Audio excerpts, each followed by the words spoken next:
जय जगन्नाथ जय श्रीराम बंधुगण। आज आम यही भिडियो जाना पाइबे कि किछि संकेत संपर्क रे बा किछि 25टी संकेत विषय आज आपण यही भिडियो जाना पाइबे। आउ जदि आपंक यही 25टी संकेत मध्यरु कौनसी भी गोटे संकेत मिलुछि तेबे खूब शीघ्र आपणकर धन संपत्ति वृद्धि होगाकू जाउछि। आउ मध्य आपणकर चालुथिबा समय आउ आपणकर आगामी समय भल होगाकू जाउछि। दुनियार अनेक लोक मानि थांती कि सबकिछि परिश्रम करने द्वारा मिलता है, हेले जीवन में एमिति किछि मध्य जिनिस थाए जहाँ आपणको आपणकर भाग्य प्रदान करिथाए। जेहेतु आमे भारतीय तेणु आमे माने सबुठारु अधिका आमर धर्मशास्त्र उपरे विश्वास करिथांती। आज मु आपणको एही वीडियो रे आमर धर्मशास्त्र रे वर्णित एपरि किछि संकेत विषय रे कहिबी जहाँ आपणको धनवान हेबार संकेत प्रदान करिथाए। आउ मध्य जदि आपणको एही भली किछि संकेत मिलुछि तेबे आपण आपणकर निकट भविष्यत रे धनवान हेबाकू जाउछंती। तेबे बंधुगण सही संकेत गुड़िक कौन सबू रही ताहा चलतु जानिबा। आउ ता पूर्वरु आपण मानकु गोटे अनुरोध कि वीडियो को शेष पर्यंत निश्चय देखंतु। आउ वीडियोटी को गोटे लाइक करी तले थिबा कमेंट बॉक्स रे जय मां लक्ष्मी निश्चय लिखंतु। तो बंधुगण प्रथम संकेतटी हैला कौनसी आपणकर शुभ दिन में आपणकर हाथ को बा आपणकर गृह को पैसा आसीबा। प्रत्येक मनुष्यंकर जीवन में केबे ना केबे शुभ दिन आसी थाए। आउ सही शुभ दिन में जदि आपणको केउठारु भी धन प्राप्ति होता है तेबे आपण एही कथा जानि नियंतु कि आपणक उपरे माँ लक्ष्मी संतुष्ट अछंती। जेउ कारणरू आपणकर जीवन में धन आसीबा आगमन हो जाइछि बा धन आसीबा आरंभ हो जाइछि। आउ मध्य आउरी आपणक जीवन में धन आसीबो। तो बंधुगण द्वितीय संकेतटी हैला मंदिरर शब्द।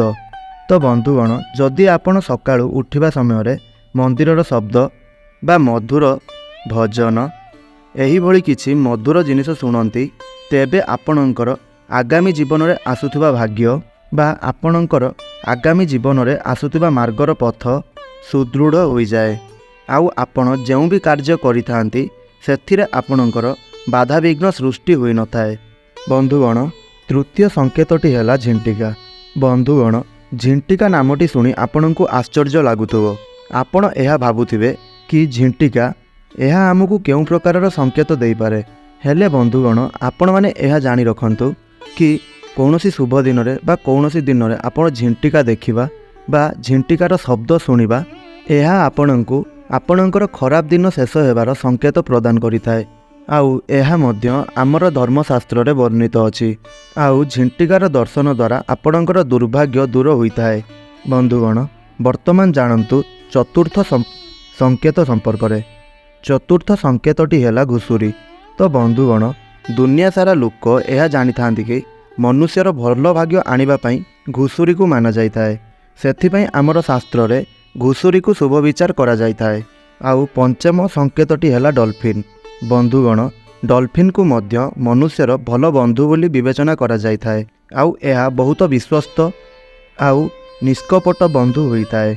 आउ मध्य डॉल्फिन को देखिबा एहा आपणकर भल भाग्य आसीबार संकेत बोली मध्य आम शास्त्र रे लेखा होइछि।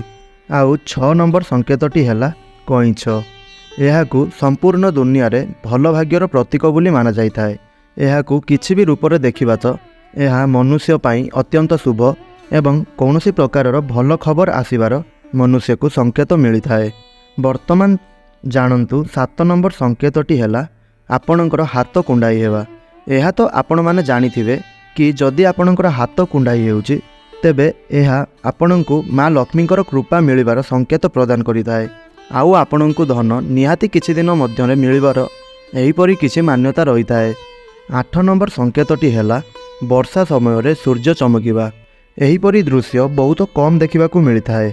जदि आपण वर्षारे उदा हेबा समय रे आकाश रे चमकुथिबा सूर्य देखंती ताहेले आपण एहा जानि रखंतु कि आपण बहुत जल्दी मालामाल हेबाकू जाउछंती। आउ आपणकर धनजनित सबु समस्या दूर हेबाकू जाउछि।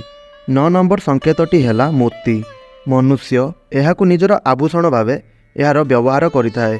हेले एही मोती गुड़िक भल भाग्यर प्रतीक भाव में एहार मान्यता रही। मोती द्वारा मनुष्यर खराब भाव आउ मनुष्यर दुर्भाग्य मध्य दूर होइथाए। आउ मनुष्य जीवन में ସୌଭାଗ୍ୟ ପ୍ରାପ୍ତି ହୋଇଥାଏ। 10 ନମ୍ବର ସଂକେତଟି ହେଲା ବଗିଚାରେ ପ୍ରାକୃତିକ ଦୃଶ୍ୟ ଦେଖିବା। ତ ବନ୍ଧୁଗଣ, ଯଦି ବର୍ଷା ପରେ ଆପଣ ନିଜର ବଗିଚାରେ ବେଙ୍ଗର ଶବ୍ଦ ଶୁଣୁଛନ୍ତି, ତାହେଲେ ଏହା ଏକ ଭଲ ସଂକେତ ଅଟେ। ଏହି ଶବ୍ଦ ଶୁଣିବା ଦ୍ୱାରା ଆପଣଙ୍କର ଆର୍ଥିକ ସ୍ଥିତି ନିଶ୍ଚୟ ଭାବରେ ସୁଧୁରିଯିବ।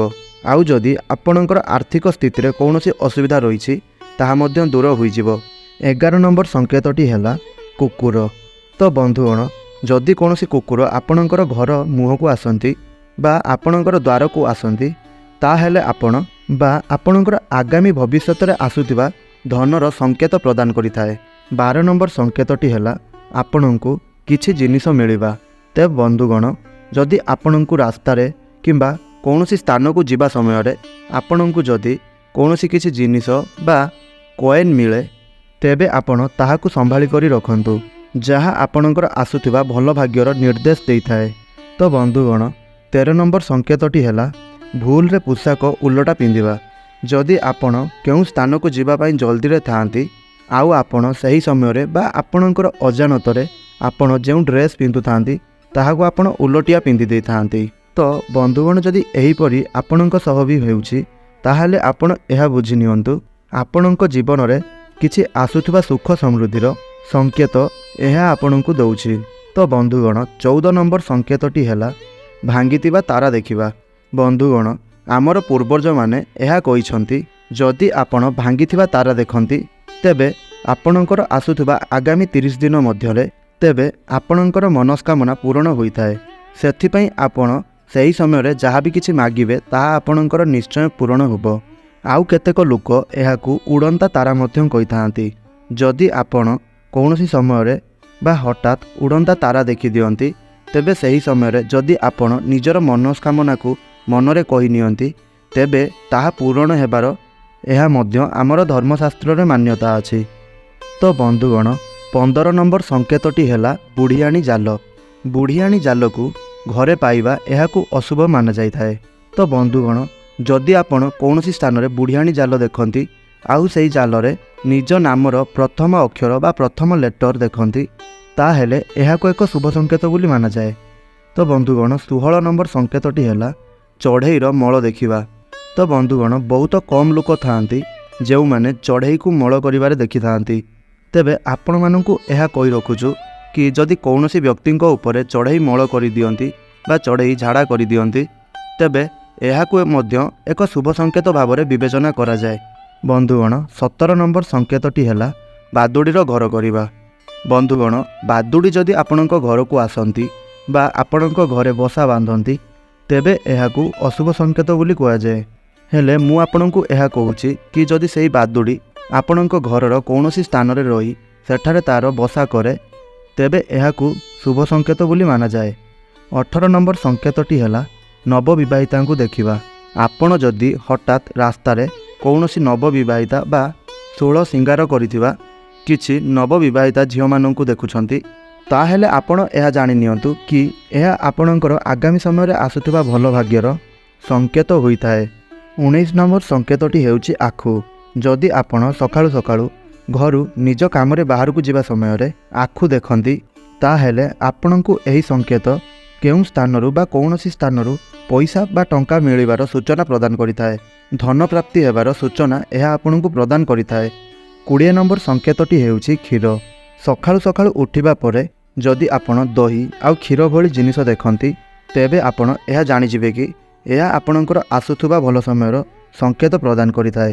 21 ନମ୍ବର ସଂକେତଟି ହେଉଛି ସବୁଜମୟ। ଯଦି ଆପଣ ଶୋଇଥିବା ସମୟରେ ଆପଣଙ୍କର ସ୍ୱପ୍ନରେ ହରାଭରା ପରିବେଶ ବା ସବୁଜମୟ ପରିବେଶ ଦେଖନ୍ତି, ଏହାକୁ ବା ଏହି ସ୍ୱପ୍ନକୁ ଶୁଭ ବିଚାର କରାଯାଇଥାଏ। ଆଉ ଏହି ସଂକେତ ଆପଣଙ୍କୁ ଶୁଭମୟ ହେବାର ସଂକେତ ପ୍ରଦାନ କରିଥାଏ। 22 ନମ୍ବର ସଂକେତଟି ହେଲା ସୁନାର ସାପ। ତ ବନ୍ଧୁଗଣ, ଯଦି ଆପଣ ଶୋଇବା ସମୟରେ ଧଳା ରଙ୍ଗର ସାପ ବା ସୁନା ରଙ୍ଗର ସାପ ଦେଖନ୍ତି, ଯଦି ଆପଣ ଆପଣଙ୍କର ସ୍ୱପ୍ନରେ ଏହିଭଳି କିଛି ସାପକୁ ଦେଖନ୍ତି, ତେବେ ଏହା ଆପଣଙ୍କୁ ଆପଣଙ୍କର ଆସୁଥିବା ଭାଗ୍ୟରେ ଭଲ ସମୟର ସଂକେତ ପ୍ରଦାନ କରିଥାଏ। ତ ବନ୍ଧୁଗଣ, 23 ନମ୍ବର ସଂକେତଟି ହେଉଛି ଆପଣ ଯାତ୍ରା କରିବା ସମୟରେ ବା କୌଣସି ସ୍ଥାନକୁ ଆପଣ ଯାଉଛନ୍ତି, ସେହି ସମୟରେ ଆପଣଙ୍କୁ ମିଳିଥିବା କିଛି ସଂକେତ। ତ ବନ୍ଧୁଗଣ, ଯଦି ଆପଣଙ୍କୁ କୌଣସି ସ୍ଥାନକୁ ଯାତ୍ରା କରୁଥିବା ସମୟରେ ଆପଣଙ୍କର ଡାହାଣ ପଟେ ମାଙ୍କଡ଼, କୁକୁର ଏବଂ ସାପ ଦେଖନ୍ତି, ତେବେ ଆପଣ ଏହା ବୁଝି ଯାଆନ୍ତୁ କି ଏହା ଆପଣଙ୍କୁ ଆପଣଙ୍କ ଜୀବନରେ ଆସୁଥିବା ବା ଆଗାମୀ ଜୀବନରେ ଆସୁଥିବା ଧନର ସଂକେତ ପ୍ରଦାନ କରିଥାଏ। ତ ବନ୍ଧୁଗଣ 24 ନମ୍ବର ସଂକେତଟି ହେଲା ନଡ଼ିଆ। ବନ୍ଧୁଗଣ, ନଡ଼ିଆକୁ ଭାରତୀୟ ପରମ୍ପରାର ବା ଭାରତୀୟ ସଂସ୍କୃତିରେ ଏକ ଶୁଭ ଜିନିଷ ବୋଲି ମାନାଯାଇଥାଏ। ତେବେ ଆପଣମାନେ ଏହା ଜାଣନ୍ତୁ କି ଆଗକୁ ଯେବେ ଆପଣ ଉଠିବା ସମୟରେ ଆପଣ ହଠାତ୍ ନଡ଼ିଆର ଦର୍ଶନ କରନ୍ତି ବା ଆପଣ ଶୋଇକି ଉଠିବା ପରେ ନଡ଼ିଆର ଦର୍ଶନ କରନ୍ତି, ତେବେ ଏହା ଆପଣଙ୍କୁ କୌଣସି ପ୍ରକାରର ଶୁଭ ଖବର ମିଳିବାର ସଂକେତ ପ୍ରଦାନ କରିଥାଏ। ବନ୍ଧୁଗଣ 25 ନମ୍ବର ସଂକେତଟି ହେଲା ଧଳା ଗାଈ। ତ ବନ୍ଧୁଗଣ, ଯଦି କେବେ ବା କୌଣସି ସମୟରେ ଆପଣଙ୍କର ଜମି ବା ବଗିଚାରେ ଗାଈ ଆସି ଚରନ୍ତି, ତାହେଲେ ଆପଣ ଏହା ବୁଝିଯିବେ କି ଏହା ସ୍ୱୟଂ ମାତା ଲକ୍ଷ୍ମୀଙ୍କର ସଂକେତ ହୋଇଥାଏ। ଆଉ ଏହା ଆପଣଙ୍କ ଘରକୁ ଧନର ଆଗମନର ସଂକେତ ପ୍ରଦାନ କରିଥାଏ। ତେବେ ବନ୍ଧୁଗଣ, ଏହା ଥିଲା କିଛି ସଂକେତ ଯାହା ଆପଣଙ୍କୁ କେବେ ନା କେବେ ନିଶ୍ଚୟ ପ୍ରାପ୍ତି ହୋଇଥିବ। ହେଲେ ଏହି ସଂକେତର ଆମର ଧାର୍ମିକ ଶାସ୍ତ୍ର ଅନୁସାରେ କ'ଣ ମାନ୍ୟତା ରହିଛି ତାହା ଆପଣମାନେ ଜାଣିନଥିଲେ। ତ ବନ୍ଧୁଗଣ, ଯଦି ଆପଣମାନଙ୍କୁ ଆପଣଙ୍କର ଆଗାମୀ ଭବିଷ୍ୟତରେ କେବେ ବି ଏହିଭଳି କିଛି ସଂକେତ ମିଳେ, ତେବେ ଆପଣ ଭିଡ଼ିଓରେ କୁହାଯାଇଥିବା ଅର୍ଥ ବୁଝିଯିବେ। ତ ବନ୍ଧୁଗଣ, ଏହା ଥିଲା ସେହି 25ଟି ସଂକେତ। ଯଦି ଆପଣଙ୍କୁ ଭିଡ଼ିଓଟି ଭଲ ଲାଗିଥାଏ, ତେବେ ବନ୍ଧୁଗଣ ଆପଣମାନେ ଏହି ଭିଡ଼ିଓଟିକୁ ଲାଇକ୍ କରନ୍ତୁ ଆଉ ତଳେ କମେଣ୍ଟ ବକ୍ସରେ ଜୟ ମା ଲକ୍ଷ୍ମୀ ନିଶ୍ଚୟ ଲେଖନ୍ତୁ।